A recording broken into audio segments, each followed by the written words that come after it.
2 பேர் சுவாரஸ்யமாக பேசிகிட்டு இருக்கிறப்போ குறுக்க புகுந்து தொந்தரவு பண்ணுறதுக்குன்னே சில பேர் இருப்பாங்க.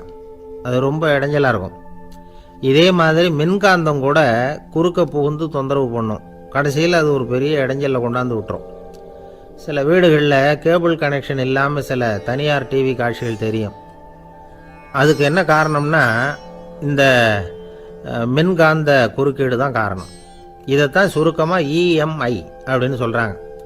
அதாவது எலக்ட்ரோ மேக்னெட்டிக் இன்டர்ஃபியரன்ஸ். இது ஏற்படக்கூடிய இடங்கள் எது எதுன்னு எடுத்துக்கிட்டால் அது ஒரு பெரிய பட்டியலாகவே போயிடும். இந்த இஎம்ஐ தொந்தரவு கேபிள் டிவியில் மட்டும்தான் இல்லை, ராக்கெட் ஏவுதளத்தில் உள்ள ரேடார்கள், அங்கே உள்ள சில சக்தி வாய்ந்த தொலைத்தொடர்பு சாதனங்கள், விமான தளங்களில் உள்ள ரேடார்கள், கப்பல் தளங்களில் பொருத்தப்பட்டிருக்கக்கூடிய சக்தி வாய்ந்த ஆண்டனாக்கள், இப்படி நிறைய சொல்லலாம். காவல் நிலையங்களில் பயன்படுத்தப்படுகிற வயர்லெஸ் தொடர்பு சாதனங்கள் கூட ஓரளவுக்கு இந்த மின்காந்த அலைகளை வெளியிடும்.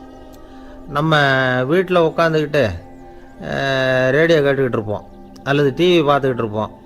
அந்த சமயத்தில் பக்கத்து தெருவில் ஒரு மோட்டார் சைக்கிள் அல்லது காரு, குறிப்பாக பெட்ரோல் இன்ஜின், அது போகிறப்போ அதில் உள்ள மின்காந்த மின்கலத்தில் அதாவது மேக்னெட்டோ பேட்டரியிலிருந்து வெளிப்படுகிற மின்காந்த அலை இங்கே டிவியிலையும் ரேடியோவிலையும் கரகரப்பை உண்டு பண்ணும். சரி, இது பெருசாக என்ன இடைஞ்சலை உண்டு பண்ணிட போகுது அப்படின்னு நாம் அலட்சியமாக நினைக்கலாம். வயசானவங்களுக்கு மறதி நோயின்னு ஒன்று வரும்ல, அல்ஷமீர், அதாவது மூளையில் உள்ள செல்கள் செயலிழந்து போயிடுறது. அது செய்ய வேண்டிய வேலையை மறந்துடும்.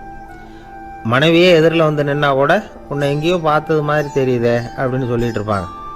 அப்படி ஒரு மறதி. இந்த விசித்திரமான நோய்க்கு இதுவரைக்கும் மருந்தே இல்லைன்னு வேறு சொல்கிறாங்க. இந்த மைக்ரோ ஓவன் அப்படின்னு சொல்லக்கூடிய சமையல் அடுப்புகள் கூட மின்காந்த அலைகளை வெளியிடுது. சமயத்தில் சில தொழிற்சாலைகளில் கூட பெரிய விபத்துக்களை இந்த இஎம்ஐ உண்டு பண்ணிவிடும். இதை பற்றி தீவிரமாக சிந்திக்க ஆரம்பித்ததே ஒரு விபத்துக்கு பிறகு தான். அமெரிக்காவுக்கும் வியட்நாமுக்கும் இடையில் போர் நடந்ததே. அந்த சமயம் அமெரிக்காவுக்கு சொந்தமான விமானம் தாங்கி கப்பல் ஒன்று வியட்நாமை தாக்கிறதுக்கு தயாராக ஏவுகணைகளோட கடலில் நிறுத்தி வைக்கப்பட்டிருந்தது.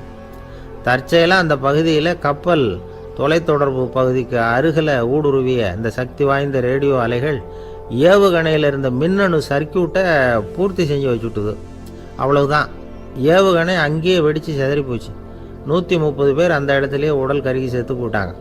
ஏகப்பட்ட பொருள்கள் நாசம். இந்த விபத்துக்கான காரணம் என்னங்கிறத உடனடியாக யாராலையும் கண்டுபிடிக்க முடியல. ரொம்பவும் கடுமையாக முயற்சி பண்ணி கடைசியாக கண்டுபிடிச்சாங்க, இது இந்த இஎம்ஐ வேலை தான் அப்படின்னு. மின்னணு தொலைபேசிகள் இருக்கு, இதில் பேசும்பொழுது நம்ம காதை அதாவது செவியை ஊடுருவக்கூடிய மின்காந்த அலையானது மூளைக்கு போய் அங்கே மூளை கட்டிகளை உருவாக்க ஊக்கம் கொடுக்குது அப்படின்னு வேற கண்டுபிடிச்சிருக்கிறாங்க. இந்த இஎம்ஐ ரொம்ப குறைஞ்ச மின்காந்த அழுத்தத்தில் நமக்கு எந்த பாதிப்பையும் ஏற்படுத்துறதில்லை. மின்காந்த அலைகள் அழுத்தத்தோடு இருக்கிற இடங்களில் ரொம்ப நேரம் இருந்தோம்னா நம்ம உடம்பின் வெப்பநிலை 2 டிகிரி செல்சியஸ் வரைக்கும் அதிகரிக்குதான்.